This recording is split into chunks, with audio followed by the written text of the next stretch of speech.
will going to learn about phonetics, international phonetic alphabet, manners and places of articulation, and as well as features of vowels. And we will going to tackle examples together with my colleagues. But before we go through what does phonetics and IPA really means? Well, phonetics is a field of linguistics that looks at how people or human makes and interpret sounds. IPA stands for International Phonetic Alphabet. It is a collection of symbols that represents all of the language's sounds. It was devised as a standardized representation of speech sounds in a written form. IPA also helps in three main important areas: the places of articulation, manners of articulation, and voicing. And now we will going to go to manners and places of articulation. Take it away, colleagues. Thank you, colleagues. So now we're going to talk about the places and manner of articulation. So first, we have the bilabial. Bilabial, it is a sound that is produced when the lips are brought together. Example of P sound, like purse, pay, and wrap. Second, we have labiodental. It is produced by touching the bottom lip to the upper teeth. In labiodentals, we have the F and the V sound. F sound for the furniture and the V sound for the vase. The third one is dental. To produce dental sound, tongue has to touch the upper teeth.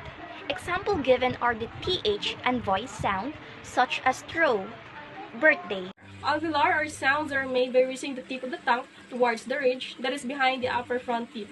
It is called the alveolar ridge. Alveolar are the T, N, D, S, Z, L, and R.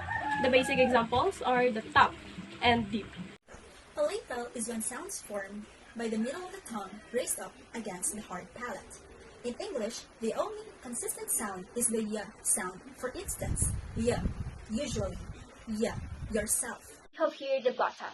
It is the interruption of the breath stream during the speech with the closure of glottis. For example, hope, school.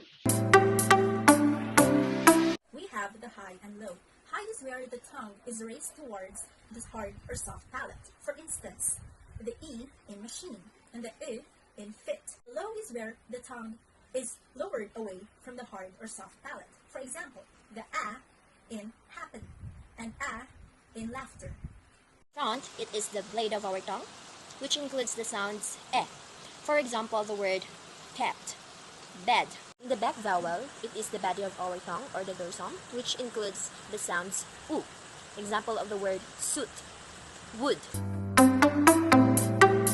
Consonants, we have D, D for dungeon, for photograph, W, W for leave. And for vowels, we have E, E for leave, E, E for beat, U, U for gloom.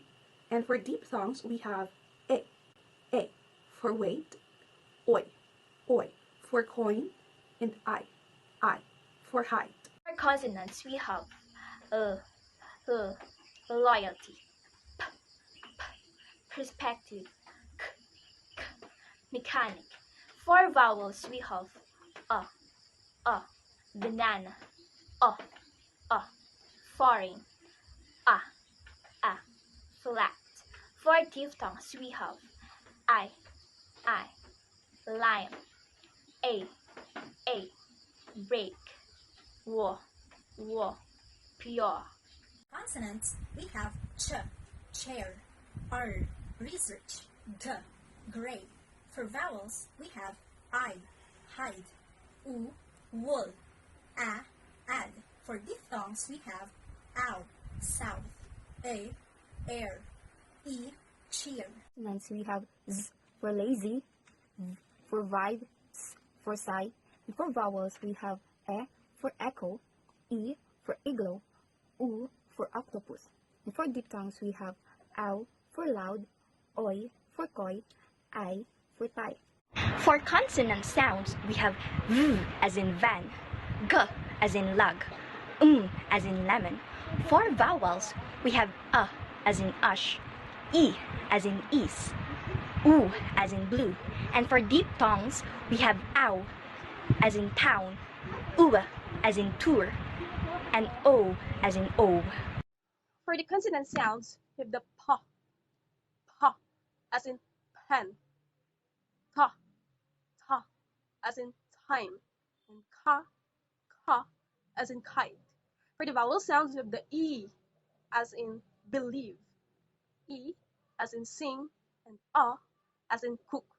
For the diphthongs, we have the uy as in dry, A as in jaw, and ow as in bow. In consonant, we have p, pen, b, bed, s, sit. In vowels, we have e, pen, a, after, u, top. In diphthongs, we have uy, noise, a, author, I, cry.